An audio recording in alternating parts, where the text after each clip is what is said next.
Bonjour mes petits Rebétia et bienvenue à ce 4e épisode de la première saison des Contes de Bernouille. Installez-vous confortablement et écoutez attentivement car les Contes de Bernouille épisode 4 ça commence maintenant. Les aventures de Bernouille et Mike, de Trois-Rivières au château Frontenac.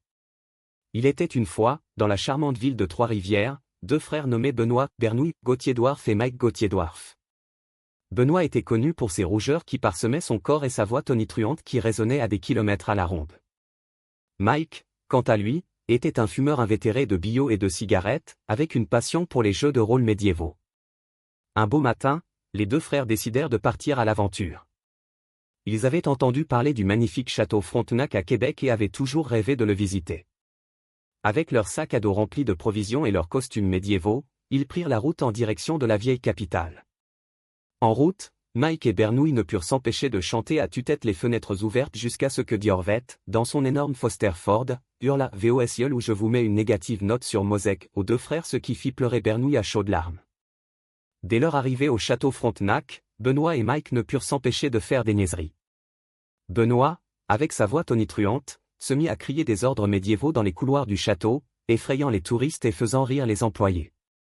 Mike, de son côté, alluma un bio à la vraie mangue et se mit à fumer dans les jardins, malgré les regards désapprobateurs des visiteurs. Les deux frères continuèrent leur visite en semant le chaos. Benoît, avec ses rougeurs, se mit à raconter des histoires de chevaliers et de dragons aux enfants présents, les captivant par ses récits fantastiques. Un enfant lui demanda même s'il avait été brûlé par un dragon car sa peau rouge donnait l'impression qu'elle avait été brûlée. Mike, quant à lui, se mit à jouer de la flûte médiévale, attirant l'attention de tous et créant une ambiance festive. Mais leur comportement prit une tournure encore plus audacieuse lorsqu'ils décidèrent d'entrer dans des chambres au hasard. Benoît, avec un sourire malicieux, se faufila dans une chambre et se dirigea vers les toilettes. Là, il fit une énorme bernaldichiasse, ce qui fit rire certains mais choqua la plupart des clients de l'hôtel.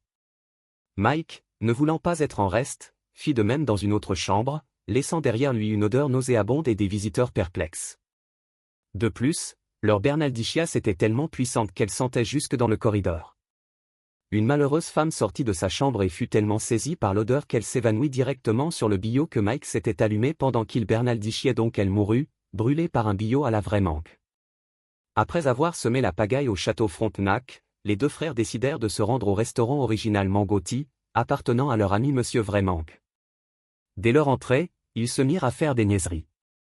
Benoît, avec sa voix tonitruante, se mit à commander des plats imaginaires et à raconter des blagues aux serveurs. Mike, de son côté, alluma un bio au vomi de Yacine, une nouvelle saveur très à la mode à Québec, et se mit à fumer dans le restaurant, malgré les protestations des clients. Monsieur Vraimangue, amusé par les pitreries de ses amis, décida de leur préparer un repas spécial. Il leur servit des plats exotiques et des boissons colorées, les faisant rire et s'amuser encore plus. Les deux frères continuèrent à faire des niaiseries, racontant des histoires drôles et jouant avec les ustensiles.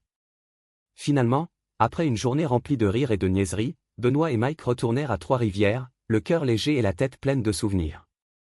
Ils avaient vécu une aventure inoubliable, et avaient réussi à semer la joie et la bonne humeur partout où ils étaient passés, même si cela avait parfois choqué certains. Et ainsi, les deux frères continuèrent à vivre leurs aventures médiévales, toujours prêts à faire des niaiseries et à amuser ceux qui les entouraient. Leur amitié et leur complicité étaient leur plus grande richesse, et ils savaient que chaque jour passé ensemble était une nouvelle aventure à vivre. C'est ainsi que se conclut cet épisode riche en rire et en émotions. Merci d'avoir écouté les contes de Bernouille et n'oubliez pas de mettre un pouce bleu et de vous abonner. À la prochaine mes petites guernouilles toutes rouges.